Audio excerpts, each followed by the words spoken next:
नमस्कार दोस्तों, चैनल पर आपका एक बार फिर स्वागत है। आज के वीडियो में हम 22वीं पीढ़ी के लड़ाकू विमानों की रोमांचक दुनिया में उतरते हैं और एक अहम सवाल का जवाब ढूंढते हैं कि क्या भारत को अमेरिकी F-35 लाइटनिंग II या रूसी Su-57 फेलन फाइटर खरीदना चाहिए या अपने स्वदेशी 5.5 जनरेशन फाइटर AMCA का इंतजार करना चाहिए।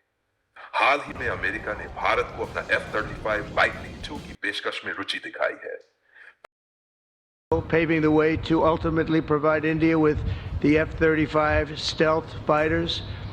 दूसरी ओर रूस अपना Su-57 फेलन पेश कर रहा है, एक स्टील सक्षम मल्टी स्पेक्ट्रम फाइटर जिसे वायु श्रेष्ठता और बहुभूमिकाओं के लिए डिजाइन किया गया है। लेकिन आखिर ये 22वीं पीढ़ी के फाइटर जेट होते क्या हैं?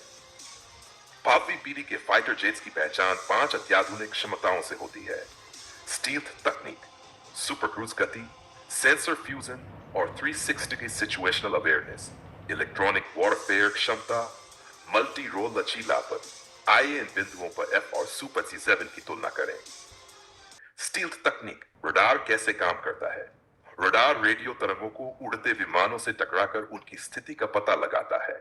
परंपरागत विमानों की धातु सतहें इन तरंगों को जोर से लौटाती हैं, जिससे उनका पता लगाना आसान होता है। स्टील्थ तकनीक कैसे बचाव करती है? कोणीय आकृति और फ्लैट सतहें तरंगों को दूसरी दिशा में मोड़ती हैं। रडार एब्जॉर्बेंट मटेरियल तरंगों को सोख लेते हैं। अमेरिका का F-35 लाइटनिंग पूरी तरह स्टील्थ के लिए डिजाइन किया गया है। आयुष का RCS सिर्फ 0.015 वर्ग मीटर, एक छोटे पक्षी जितना है, और अंदरूनी हथियार पेटी, कम थर्मल सिग्नेचर और एलाइनर किनारे उसे रडार से लगभग अदृश्य बना देते हैं। तो दूसरी ओर रूसी Su-57 फेलन में रैम कोटिंग्स और अंदरूनी हथियार पेटी मौजूद है, परंतु स्टील्थ और एग्रिलिटी का संतुलन रखा गया है। अनुमानित RCS 4.1 से 5 वर्ग मीटर, जो F-35 से काफी बड़ा है। रूस भी मानता है कि यह प्योर स्टील्थ नहीं बल्कि मल्टी स्पेक्ट्रम फाइटर है। सुपर क्रूज क्षमता। सुपर क्रूज क्या है? बिना आफ्टरबर्नर के उपयोग किए सुपरसोनिक गति से उड़ान भरना, इसी को सुपर क्रूज क्षमता कहते हैं। इससे ईंधन बचता है और थर्मल सिग्नेचर भी कम होता है। अमेरिका का F-3 रूप में सुपर क्रूज नहीं है। यह आफ्टरबर्नर के सहारे थोड़े समय के लिए माक 1 दूर तक जाता है। बाकी सब सोनिक स्पीड पे चलता है। इसका इंजन दो स्पीड स्टील्थ के लिए अनुकूलित डिजाइन किया गया है, जहां रूसी Su-57 सही रूप में सुपर क्रूज पर बिना आफ्टरबर्नर के जा सकता है। भविष्य के इस दिव्य इंजन से और बेहतर प्रदर्शन की उम्मीद है, जो माक 2 तक जा सकता है। सेंसर फ्यूजन और सिचुएशनल अवेयरनेस आज के फाइटर जेट उड़ते डेटा सेंटर है। फ्यूजन रडार, इंफ्रारेड और ऑप्टिकल इनपुट कैमरा को मिलाकर बैटलफील्ड की एक साफ तस्वीर पायलट को देता है। अमेरिकी F-35 दुनिया का सबसे एडवांस सेंसर सूट है। इसमें AESA एडवांस्ड इलेक्ट्रॉनिक स्कैन अरे, DAS distributed aperture system, EOTS electro optic targeting system और शक्तिशाली इलेक्ट्रॉनिक वॉरफेयर सिस्टम शामिल है। यह खतरे को पहचानता है, जाम करता है और खत्म करता है, वो भी छिपकर। रूसी Su-57 में N-36 बाइल का ACE एडवांस्ड इलेक्ट्रॉनिक स्कैन अरे रडार, L-बैंड विंग रडार और 101KS एटोल इंफ्रारेड सिस्टम लगा हुआ है। आइए बाखूबी काउंटर स्टील्थ और जैमिंग में सक्षम है। इलेक्ट्रॉनिक वॉरफेयर का मतलब है दुश्मन की प्रणालियों को जाम करना, मित्र सेना को सुरक्षा देना और मिसाइलों को भ्रमित करना। अमेरिकी F-35 में अत्याधुनिक AN/ASQ-239 इलेक्ट्रॉनिक वॉरफेयर सिस्टम है, जो जाम, ट्रैक, डिसरप्ट और आत्मरक्षा सब करता है।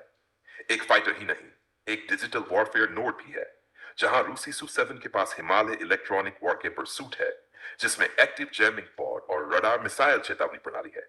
ये IRST infrared search and track से चुपचाप दुश्मन की टाट किमी तक बिना रडार के खोज में भी सक्षम है।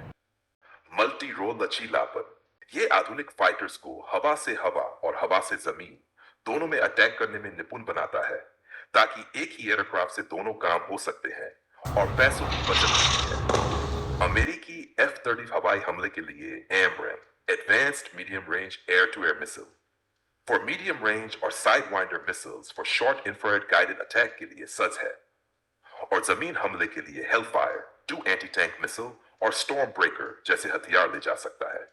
इससे सटीक हमले, हवाई गश्त और डीप पेनिट्रेशन मिशन किया जा सकता है। जहां रूसी सूफी 7 को सुपर मैन्यूवर और मल्टी रोल कॉम्बैट के लिए डिजाइन किया गया है।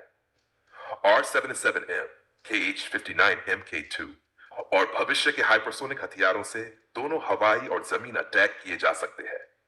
आइस में हमारी ब्रह्मोस को भी लगाया जा सकता है। तिब्बत में 50 से अधिक चीन के 5th जनरेशन J-10 तैनात हैं।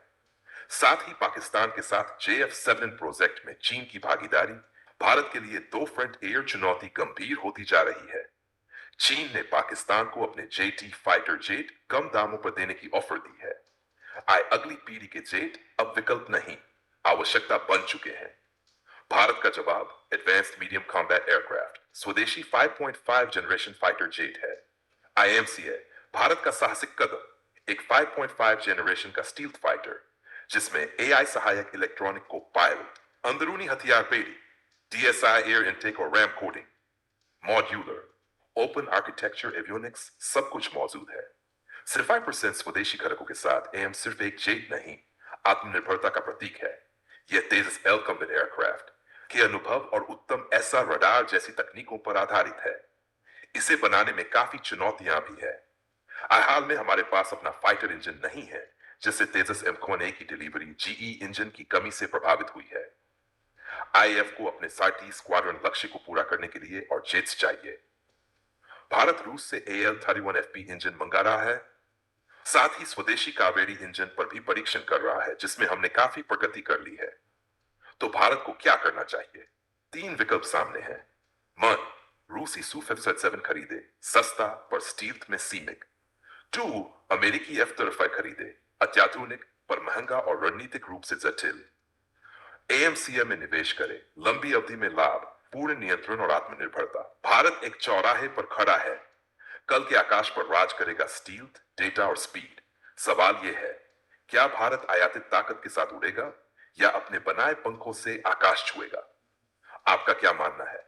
क्या भारत को सुपर 7 F-35 लेना चाहिए या AMCA का इंतजार करना चाहिए? नीचे कमेंट करके जरूर बताएं। वीडियो को लाइक, शेयर और सब्सक्राइब करना न भूलें।